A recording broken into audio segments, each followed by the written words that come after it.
বিশ্ব মানবতাকে নাড়িয়ে দিয়েছে সামাজিক যোগাযোগ মাধ্যমে প্রকাশ্যে আসা এক ভিডিও, যেখানে দেখা যায় ক্ষুধার তীব্র যন্ত্রণায় কাতর দুটি শিশু সামনে রাখা প্লেট ভর্তি জীবন্ত উইপোকা মুখে তুলছে একের পর এক। এমন দৃশ্য যেন সভ্যতার মুখে এক ভয়াবহ চপেটাঘাত।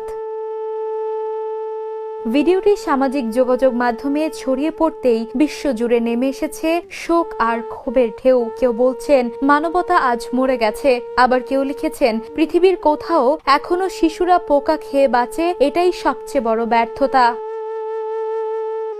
স্থানীয় সূত্র জানায়, উগান্ডার এক গ্রামীণ অঞ্চলে দীর্ঘদিন ধরেই চলছে ভয়াবহ খাদ্য সংকট। খাবার না পেয়ে শিশুরা বাধ্য হয়েই এই উইপোকা খাচ্ছে, যেগুলো সাধারণত রান্না করে খাওয়া হয়, কিন্তু এবার দেখা গেছে জীবন্ত অবস্থাতেই শিশুদের তা খেতে। জাতিসংঘের প্রতিবেদন বলছে, আফ্রিকার কয়েকটি দেশ বর্তমানে সবচেয়ে ভয়াবহ খাদ্য সংকটের মুখোমুখি। বিশেষ করে উগান্ডা, সুদান ও সোমালিয়ায় ক্ষুধায় প্রতিদিন প্রাণ হারাচ্ছে অসংখ্য মানুষ।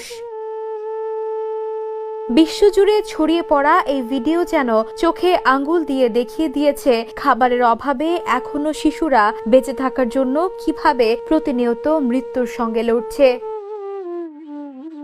Desk report, The News।